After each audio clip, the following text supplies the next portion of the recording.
Hi friends, అందరికీ one more mini vlog. అందరూ ఎలా ఉన్నారు అబ్బా? మేమైతే చాలా బాగున్నాము. ఇంకా అందరికీ ముందుగా హ్యాపీ సండే ఫ్రెండ్స్. ఇంకా నేను వచ్చేసి చికెన్ ఫ్రై అయితే చేస్తూ ఉన్నాను అనమాట. ఇంకా మా ఇంట్లో చికెన్ చేస్తే ఖచ్చితంగా వంకాయలు అయితే వేయాలి, అంత ఫేవరెట్ అనమాట మా ఇంట్లో అందరికీ.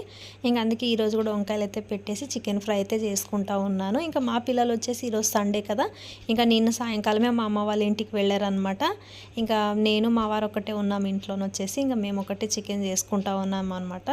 ఇంకా దీంట్లోకి వచ్చేసి జొన్న రొట్టె అయితే చేసుకున్నాము. నేనైతే చేయలేదులేండి, మా అత్త వాళ్ళు అయితే చేసి జొన్న రొట్టెలు పంపించారనమాట.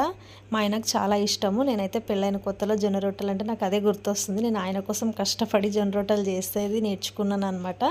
నేను ఎక్కువగా తినేదాన్ని కాదు జొన్న రొట్టె వచ్చేసి, ఇప్పుడు కొంచెం అలవాటు చేసుకుంటూ ఉన్నాను అనమాట. ఇంకా ఈసారి అయితే నేను ఏం చేయలేదు, మా అత్త వాళ్ళు అయితే చేసి పంపించారనమాట. ఇంకా చికెన్ కూడా అయిపోయింది. టేస్ట్ అయితే చాలా బాగుంది. ఇంకా మీరు కూడా తప్పకుండా ట్రై చేయండి చికెన్ అలాగే జొన్న రొట్టె కాంబినేషన్. ఈ వీడియో కనుక నచ్చినట్టయితే లైక్ చేయండి అబ్బా.